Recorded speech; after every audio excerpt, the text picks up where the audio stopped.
Hey guys, welcome back. My name is JC. For the last couple of years I've been living in China, and during this time I've got a lot of experience about traveling in this country. So in this video I want to share with you some travel tips in China. Don't want to waste much time about the introduction, let's start right now. So the first tip what I want to share with you is obviously VPN. Lots of people know that internet in China is kind of a restricted thing. You cannot use here Google services, you cannot use YouTube, Instagram, you cannot use even WhatsApp, it's also blocked. So if you want to keep in touch with your family, with friends, or you want to watch some videos on YouTube, you definitely need to get a VPN application. So it's kind of obvious thing, but my recommendation is you should probably get a VPN even before you come to China. And the reason is lots of VPN applications, they require registration on their websites, which are also not available in China. So it's like a circle. You want to get access to YouTube, for example, but in order to watch YouTube videos you need to get VPN. In order to get VPN you need to open another website which is also blocked in China.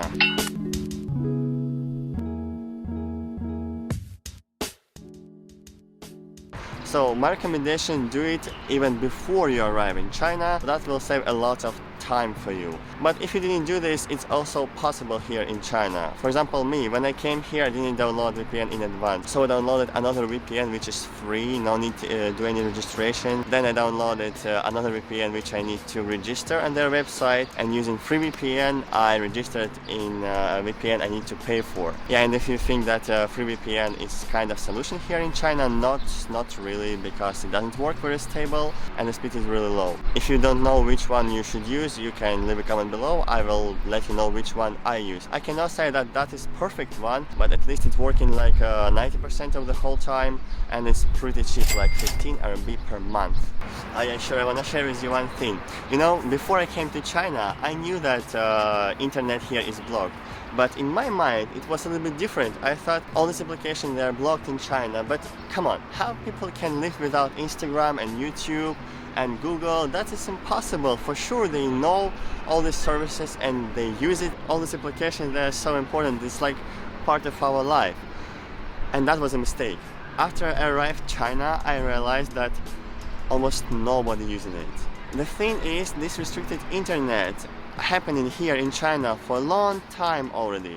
So during this time, Chinese government and some Chinese companies, they developed so many applications which replaced already Instagram, YouTube, Google. All these services are replaced in China. Chinese using their own services. Instead of WhatsApp, they're using WeChat. Instead of Instagram, they're using WeChat and some other applications kind of like Weibo, and I don't know actually all the names of those applications. I personally don't use them because they're all in Chinese. I'm editing this video and I thought, why don't I show you these applications right now? I got here Iris cell phone. Oh, this our picture is so nice. From Sanya. So look at this, these are all applications like social medias. First of all, Chinese TikTok. This is not American one, you cannot find any American accounts here, it's only Chinese. Then Weibo. So it's kind of Instagram, they had this feed here, some news, videos, people posting their photos. Next one is Instagram, it's alright. QQ is kind of WhatsApp. Red. What do you do in this application in Red? Just some people share their life experience, yeah. Just writing some articles, right? Yeah. And then Bilibili. So you can watch something online and text with each other, like live chat. Oh my gosh, you have so many different applications, seriously. Yeah. So that's why Chinese really don't care about Instagram and YouTube and all these applications. They have their own, a lot of them. Okay, now let's come back to the video. Alright, and here's my advice number 2. This is super important. This is something what you have to do even before you arrive in China. You have to check whether or not your hotel which you booked already, or Airbnb or even hostel, can accept foreigners. These kind of companies, I mean like hotels, Airbnb and hostels, they must have some kind of government certifications to accept foreigners. So without these documents, without the certificate, those companies, I mean hotels, Airbnb, hostels, they cannot accept foreigners. And if they don't have that certification, they won't accept you. It doesn't matter what's happening. Even if you booked this hotel a month ago from your country on booking.com website, and after you arrive, they see that you are a foreigner and they don't have that document, they won't accept you. Okay, so once again, check if your living place in China can accept you. Look at this tree, so beautiful. Smells like spring. Okay, tip number 3, and it's about money. You should manage your money also better before you arrive in China, but actually if you didn't, it's not a big issue because you can actually withdraw money from your bank card, whether it's Visa or MasterCard here in Chinese banks and ATM machines. Better do it in advance, so then you will feel comfortable and confident about your stay in China. You will be able to buy food, you will be able to book a taxi, whatever you want to do, you will be able to do with money. Here in China, you cannot use your Visa card or MasterCard. These bank cards are not accepted. Here people use WeChat, Alipay or cash. Okay, I've got some other advices, but I want to change location because it's quite boring to stay in one place and talk with the camera.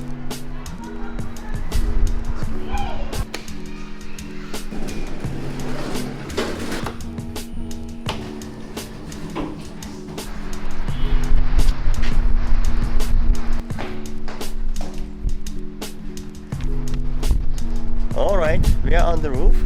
It's so bright here. So good I got my glasses. Now I can see so many ropes here. Okay, the next advice is number 4, right? It's about applications. Which applications are useful here in China? So first of all, I can recommend you download WeChat. WeChat is kind of WhatsApp, who doesn't know. So Chinese using WeChat all the time. People here using WeChat for communication with each other, posting moments, photos, videos in WeChat. So it's kind of that application which replaced Instagram here in China. Then people here pay with WeChat absolutely everywhere. So it's kind of cool thing, and if you want to communicate with your friends and family which are not in China, they also can download this application, and then quality of connection will be much more better than using WhatsApp, for example. Believe me, I have experience about this. I used to call my family, my brother and my mom from China back to Russia, and if I use WhatsApp, quality is pretty bad, especially when I use a video call. I cannot see clearly what's going on, but if I use WeChat, connection is always stable and the quality of video is just excellent. So WeChat is number 1. Then download for sure some kind of translator. If you have Google Translator, it's great. I'm using only this one. Number 3, which is really important, I recommend you to download Didi. Didi, it's a kind of Uber here in China. It's quite amazing application because it's in English. So if you want to book a taxi and you don't know Chinese, this is perfect solution. And also there is a chat with the driver, which is gonna be automatically translated to English, so you can communicate with a person, with your driver, without knowing Chinese, and we will understand each other. This is perfect. Oh yeah, sure, maps. Lots of people, foreigners and Chinese, they recommend to download also Baidu Maps. So close this plane. All right, I'm using Apple Maps, which are these maps. I don't know if you can see something. These maps, and I believe they work very well. Whatever I want to find, if I type Russian name of the restaurant, for example, or Chinese or English, it always can find whatever I want. And if I want to go somewhere and I need to use public transport, it also can show which bus I need to use, how much money I need to pay for the ticket. So it's great. I've been always using these maps in China for 2 years. I never get lost. So don't worry about this. Use this application. If you like it here in China, it's good. Alright. Number 5. And this is kind of advice about your behavior here in China and behavior of Chinese people. So if you haven't traveled to China, you must know that Chinese sometimes, pretty often, their reaction when they see foreigners quite unusual. They like foreigners mostly, and they pretty excited to see some foreigners. Don't know actually why. Probably because mostly in all Chinese cities there are not so many foreigners. Only in big cities like Beijing, Shanghai, probably what else, like Xi'an, there are a lot of foreigners, but the rest of the cities, not so many foreigners. So that's why when Chinese see the foreigner, they will smile, they will probably approach you, sometimes pretty close, sometimes like this, say something like hello pretty loud. They will smiling, and they will probably even like try to hug you and ask to take photos with you. don't get afraid, don't worry about this, don't react rude. It's normal here in China. You just be polite. If you want to take a photo, take a photo. If not, you just like smile, say something, no, thank you, and just go wherever you want to go. But don't be rude, because Chinese do this not because they are rude, because it's kind of normal here in China. And Chinese are super friendly, actually. Believe me, even if they don't understand English, they will be happy to help you. So whatever you want to do, whatever you want to find, you can just ask any Chinese, they will help you. Alright, it becomes windy here, I want to change location. So, the next advice, it's about restaurants. Here in China, you should not expect some excellent, amazing service in restaurants. For example, Western restaurants. You sitting, having meal in the restaurant, and you know that waiters, they're always around. And if you don't have enough water, they will approach you and they will offer you some water or something else, even before you ask them. But here in China, service is quite different. In most cases, waiters will not approach you before you ask them to approach you, like hey, please come here, give me some water, give me the bill, or give me something else to eat. So you have to ask waiter, like, come here please, give me something. Okay, the last tip I want to share with you today, tip number 6 or 5, I forgot, it doesn't matter, it's about public toilets.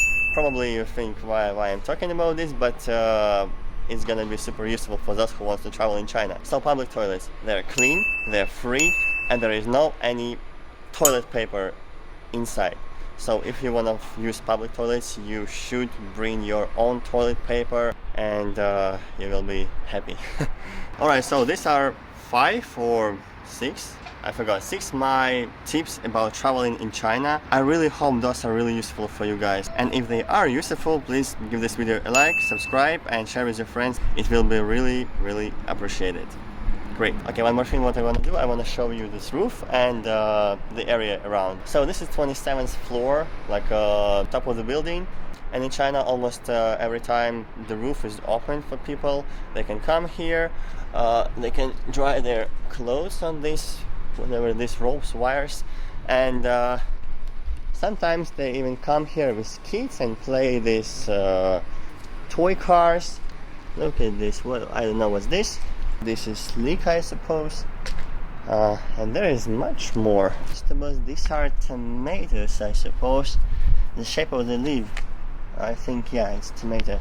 I recorded video from this roof just several days ago. It was really about living cost in China, how much we pay for this apartment, how much for the food in China, how much for transportation. So, by the way, if you haven't watched it before, check the link in the description. Alright guys, thanks for watching, and see you in the next video. Bye bye.